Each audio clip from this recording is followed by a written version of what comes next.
안녕하십니까. 암호화폐 정보를 전달해드리는 닥터 비트맨입니다. 화요일도 슬슬 마무리되고 있습니다. 어떻게 오늘 하루 잘 보내셨나요?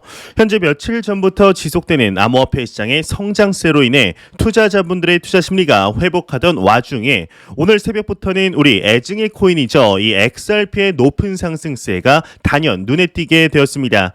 마치 2017년 말에 상승세를 보듯이 20%가 넘는 상승률을 참 오랜만에 보게 된 것 같은데요. 이에 오늘은 몇 가지 주요 소식들과 함께 이 리플 XRP의 상승을 견인시킨 이유들이 무엇인지 한번 살펴보려고 합니다. 오늘 남은 시간도 잘 마무리하시길 바라면서 화요일의 마무리는 과연 어떠한 소식들이 반겨주게 될지 한번 보도록 하겠습니다. 구독과 좋아요, 알림 설정 부탁드립니다. 현재 암호화폐 시장 전반에 순풍이 부는 상황 속 그럼에도 긍정적인 소식들만 나올 수는 없는 것 같습니다. 현재 금융의 중심이죠. 미국의 경우는 암호화폐 시장에 대해서 상당히 우호적인 입장을 취하고 있지만 이와는 반대로 부정적인 입장을 취하는 인물들도 있을 수밖에는 없는 것 같은데요. 이에 오늘은 미 재무부의 한 인물에게서 암호화폐 중개자에 대한 강력한 규제가 필요하다는 발언이 나왔다고 합니다. 이게 무슨 내용인지 같이 한번 보도록 하겠습니다. 미 재무부 고위 인사 암호화폐 중개자에 대한 강력한 규제가 필요하다 헤드라인이 장식이 되어 있습니다. 미국 재무부 국내 금융 담당 차관인 넬리 량의 경우는 현지 시간으로 이제 내일이죠. 8일 예정된 하원 청문회에 참석하여서 암호화폐 중개자 미 스테이블 코인 발행자에 대한 고강도 규제 필요성을 언급할 예정이다. 블룸버그가 전했다고 합니다. 그는 월요일 청문회를 앞두고 발표한 사전 증언에서 암호화폐 중개자 스테이블 코인 발행자, 암호화폐 거래소 등 디지털 분야 중개자를 규제하기 위해 더 많은 조치를 취해야 한다고 말했다고 하는데요. 특히 스테이블 코인의 기하급수적인 성장은 규제 프레임워크를 신속히 마련할 필요가 있다는 점을 보여준다고 강조했다고 합니다. 이어서 정부는 디지털 자산의 레버리지 축적에 따른 시스템적 리스크를 조사하고 있다고 덧붙였는데 미 하원은 8일 디지털 자산 및 스테이블 코인에 대한 청문회를 개최할 예정이라고 하네요. 이 과거부터 암호화폐 중개자, 브로커들에 대한 규제에 대한 논의는 꾸준히 이루어지고 있는 상황입니다. 이 넬리 량 차관의 경우는 조금 강하게 이야기를 한 부분이 없지 않아 있지만 이 차관이 이야기를 한 대로 이루어지지는 않을 것입니다. 당연히 조율을 하여서 진행이 되게 될 텐데 현재 미국의 상원 의원들과 하원 의원들의 대부분 이 시장에 대한 기조를 보자면 놀라울 정도로 암호화폐 시장에 대해서 긍정적인 입장을 취하고 있습니다. 그렇게 얼마 전 하원 주재로 열린 채굴 청문회 당시에도 별탈 없이 끝나게 되었는데요. 이 미국 시간으로 내일 열릴 청문회 또한 크게 문제가 없을 것으로 보고 있습니다. 넬리 량 차관과 같이 강력한 규제에 대해서 그 이야기가 나올 수는 있겠으나 현재 의회 내부에서는 어느 정도 이미 정해진 뉘앙스이기 때문이죠. 이제 정말 얼마 남지 않은 것으로 보입니다. 암호화폐 시장이 완연하게 제도권 안으로 들어가는 시기가 이번 연도 상반기가 지나기 전 정해지게 되지 않을까 하는 생각이 드네요. 이러한 소식과 더불어서 현재 암호화폐 시장이 지속적으로 회복의 모습을 보이면서 이 단기 가격에 대한 분석들도 꾸준히 나오고 있습니다. 이에 암호화폐 데이터 공급 업체 토큰 매트릭스의 CEO의 경우는 이번 달 비트코인의 가격을 기준으로 얼마까지 도달할 것인지에 대해서 이야기를 했다고 하는데 내용 같이 한번 보도록 하겠습니다. 토큰 매트릭스의 CEO 비트코인 바닥 도달했다 헤드라인이 장식이 되어 있습니다. 암호화폐 데이터 공급 업체 토큰 매트릭스 CEO인 이안 발리나의 경우는 CNBC와의 인터뷰에서 비트코인이 바닥에 도달했다며 2월에 비트코인 가격이 최대 5만 달러 선까지 상승할 수 있다 이야기를 했다고 합니다. 네, 지금 여기 보이시는 이 인물이 토큰 매트릭스의 CEO 이안 발리나라는 인물입니다. 정말 이 인물이 이야기를 한 것처럼 2월 비트코인 가격이 5만 달러까지 상승을 하면 상당히 좋겠죠. 네, 지금의 기조를 본다면 이번 주 내에도 도달을 할 것만 같은 움직임들이 보이고 있습니다. 이 앞선 기사에서 말씀을 드렸듯 내일 열리는 하원 청문회와 다가오는 2월 10일 미국의 소비자 물가 지수가 공개되는 날이 암호화폐 시장의 주요 단기 방향성을 정하게 되지 않을까 싶습니다. 참 바람잘 날 없는 시장이지만 그럼에도 시장 내부적으로 확장이 되어가고 있다. 있다는 점, 커뮤니티는 더욱 단단해지고 많은 기관 플레이어들과 고액 자산가들이 꾸준히 유입되고 있다는 점들을 볼 때 크게 걱정하지는 않아도 되지 않을까 싶네요. 이러한 소식과 더불어서 암호화폐 시장의 상승을 견인시킨 또 하나의 소식이 나오게 되었습니다. 일단 어떠한 내용인지 먼저 보도록 하겠습니다. 네, 사진 자료를 보시게 되면 이게 나스닥이라고 이제 멋있게 써 있는데요. 이 내용을 간단하게 보자면 암호화폐 전문 자산 운용사이죠. 이 발키리 인베스트먼트가 미국의 SEC 증권거래위원회로부터 비트코인 채굴 기업 ETF에 대해서 나스닥 상장 승인을 받았다는 것입니다.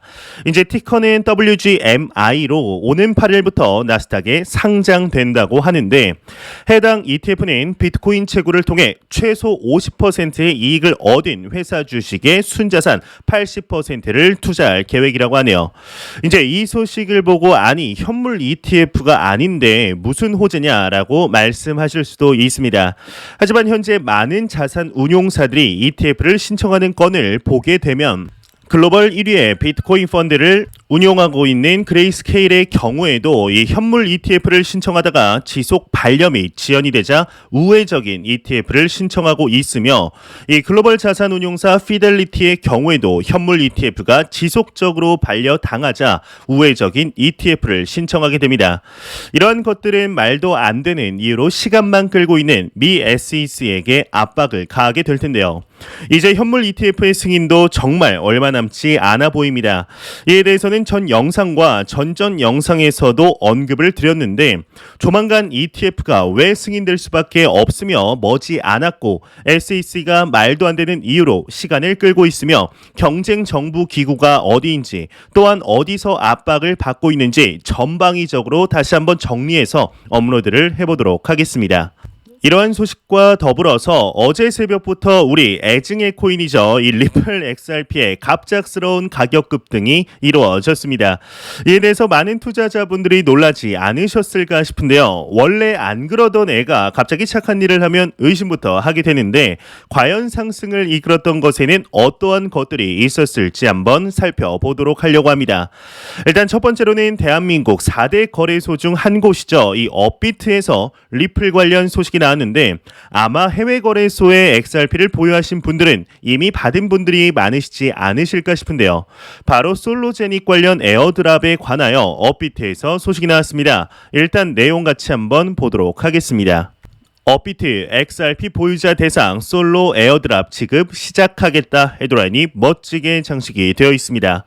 국내 암호화폐 거래소 업비트가 방금 전 공식 사이트를 통해 리플 XRP 보유자 대상 솔로제닉 에어드랍을 시작했다 공지했다고 합니다. 이 에어드랍 지급은 공지 개시 후 24시간 이내에 완료될 예정이라고 하는데요. 앞서 업비트는 지난해 12월 25일 5시에 새벽 5시 솔로 에어드랍을 위한 XRP 보유 스냅샷을 진행한 바 있었죠. 이러한 솔로제닉 에어드랍에 관한 소식과 더불어서 상승에 많은 이유들이 있겠지만 이것 또한 큰 부분을 차지하지 않았을까 싶습니다. 이 많은 분들이 그토록 기다리던 스파크 토큰에 관한 소식이 나온 것인데 지난 2020년 12월 스냅샷이 이루어진 후 1년이 넘는 시간 동안 계속 연장하면서 사실상 XRP 투자자분들 사이에서는 잊혀지고 있었던 것이 사실입니다. 근데 이르면 다음 달 스파크 토큰에 대한 에어드랍이 이루어질 가능성이 있다고 하는데요. 어떠한 내용인지 바로 보도록 하겠습니다. 이르면 3월 리플 홀더 대상 스파크 에어드랍 이루어질 듯하다 헤드라인이 멋지게 장식이 되어 있습니다. 리플 XRP 홀더는 3월 중 스파크 에어드랍을 받게 될 전망이다. 더 크립토 베이직이 보도했다고 합니다. 이 플레어 에어드랍 일정은 계속해서 연기되었었는데 최근 플레어 네트워크의 CEO 휴고 필리온의 경우는 플레어 출시 전 3월 말 이전에 송버드 업그레이드가 진행될 예정이라고 언급을 했었습니다. 이 플레어 출시에 대한 전체 로드맵은 앞으로 몇 주 안에 공개될 전망이라고 하네요. 이 참 오랫동안 기다려왔던 소식이지 않을까 싶습니다. 참 오랜만에 보는 XRP의 높은 상승과 스파크 에어드랍 소식까지 XRP 홀더분들의 가슴을 뛰게 만드는 소식들이지 않을까 싶은데요. 최근 암호화폐 시장의 가격 상승에도 사실상 XRP 투자자분들에게는 이 기회비용이라는 생각이 머릿속을 맴돌 수밖에 없는 것 같습니다. 이 다들 상승하는 2021년 작년 불장 당시에도 우리 XRP의 경우는 제대로 된 상승을 보여주지 못하였죠. 물론 300원대에 머물던 이제 XRP가 한때 2,000원을 넘기기도 했으니 몇 배가 올랐다고 할 수 있겠지만 지난 2017년 당시의 상승을 기대했던 투자자분들은 아마도 10달러는 충분히 넘기리라 기대하셨을 것 같은데요. 지난 2020년 12월 다시 플레어 네트워크의 출범으로 기대감이 고조되던 때에 미국의 증권거래위원회이죠. SEC가 보기 좋게 소송을 걸어왔습니다. 이 리플이 미등록 증권을 팔았다며 이제 XRP가 증권이라고 주장을 하게 되는데 하지만 작년과 현재 진행 중인 소송을 보고 있노라면 결국 SEC의 목적은 XRP의 발목을 잡는 것이 아니었나 싶은 합리적인 의심이 들게 되죠. 실제로 작년 무엇인가 결론이 날 것이라 생각한 투자자분들은 많은 실망을 하셨을 것입니다.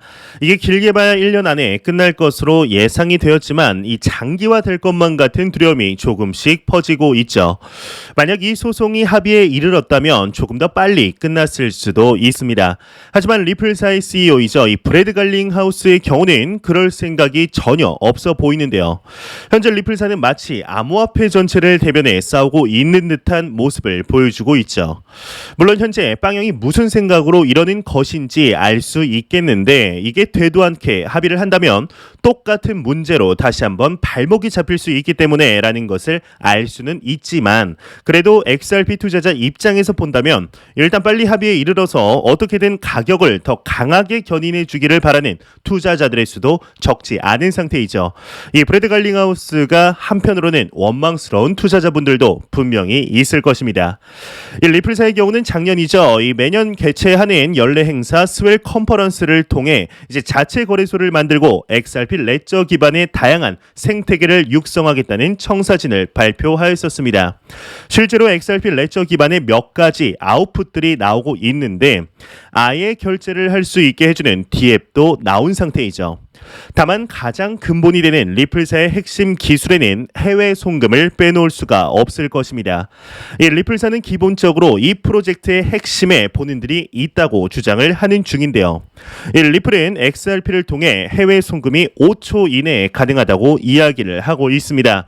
실제로 XRP 송금을 해본 투자자분들은 잘 아시리라 생각이 듭니다. 이게 얼마나 빠르게 진행이 되는지를 말이죠. 이것은 국내 한정이 아닌 국제 송금에서 또한 순식간에 전송이 가능한데 이러한 것은 머니그램의 예만 보더라도 알 수 있겠죠.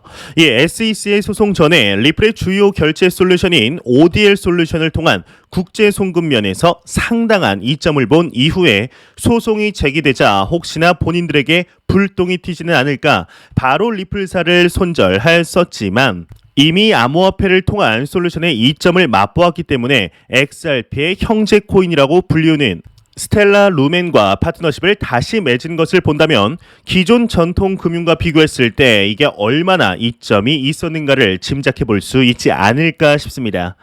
만약 이러한 리플의 솔루션에 달러 등 기존의 화폐를 전송할 수 있는 시스템이 갖추어진다면 이 수수료와 속도, 보안 모두를 잡을 수 있게 될 텐데요.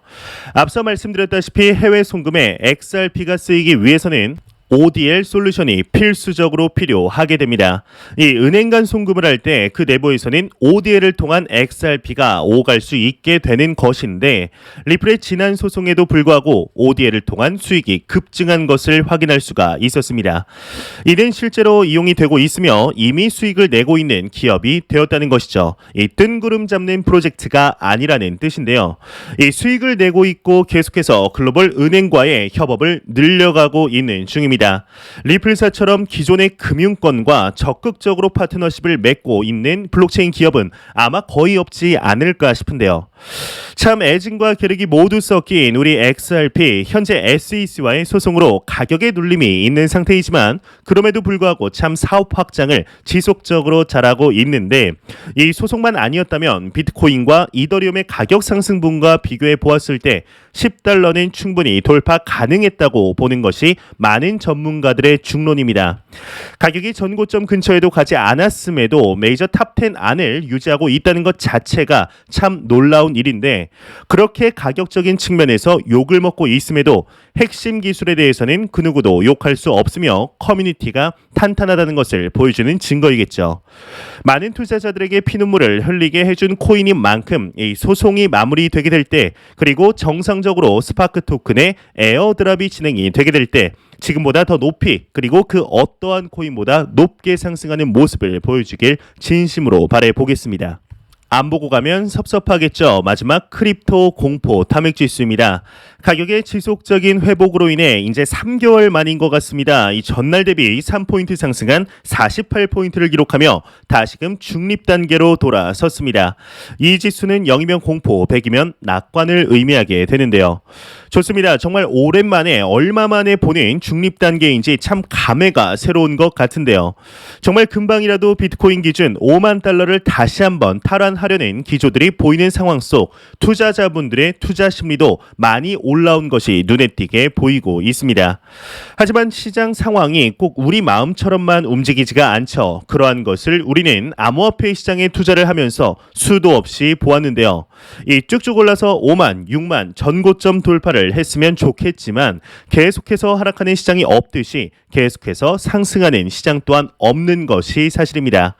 지금의 가격 상승이 너무나 기쁘고 반갑지만 그럼에도 우리는 절대로 잊지 않아야 합니다.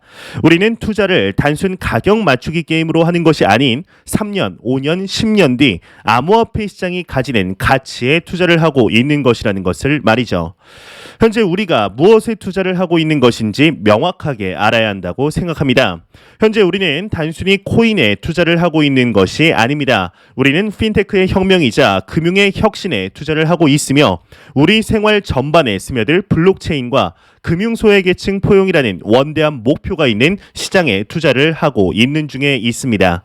이러한 혁신의 움직임들은 이제 막 일어나고 있으며 글로벌 주요 금융국들에게서는 이 시장을 제도권 안으로 받아들이려는 준비를 하고 있는 중에 있죠. 우리는 너무나 큰 기회의 장에 있습니다. 이와 똑같은 이야기를 상승장 당시에도 지난 하락장 당시에도 지속적으로 목소리를 내고 있는 중에 있습니다. 앞으로 길게도 아닙니다. 3년 뒤 과연 이 시장이 지금과 다른 어떠한 모습을 보여주고 있게 될지 충분히 기대해도 좋지 않을까 싶은데요. 절대로 단기적인 변동성에 흔들리지 마시며 항상 장기적인 시각으로 또한 오랫동안 함께할 수 있는 여유 자금을 통하여 투자하시길 진심으로 바라보겠습니다. 제가 준비해온 소식은 여기까지입니다. 영상이 도움이 되셨다면 구독과 좋아요 그리고 광고 한 편만 처음부터 끝까지 시청 부탁드립니다. 이 채널은 오직 광고 수익으로 운영이 되게 됩니다. 항상 영상 시청해 주시는 시청자분들, 구독자분들 너무나 감사드립니다. 오늘 남은 시간도 잘 마무리하시길 바라면서 저는 더욱 도움이 되는 영상으로 내일 아침 출근 시간에 찾아뵙도록 하겠습니다. 지금까지 닥터 비트맨이었습니다. 감사합니다.